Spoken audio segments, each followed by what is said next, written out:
Hello বন্ধুরা, তোমরা সবাই কেমন আছো? আর একটা নতুন ব্লগে তোমাদেরকে স্বাগত জানাই।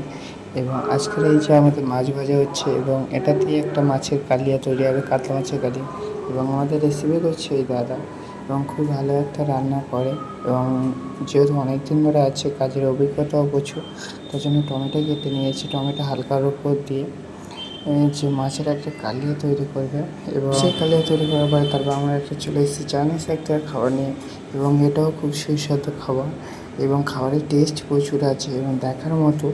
এবং এই যে প্রথমে তোমাদেরকে ক্যাপসিকামগুলো দিয়ে নিচ্ছি এবং তারপরে হালকা করে তেল দিয়ে নিয়ে এবং মশলাপাতি দেবে। এবং এই যে এবং খুবই একটা টেস্টি খাবার এবং দেখার মতো খুবই।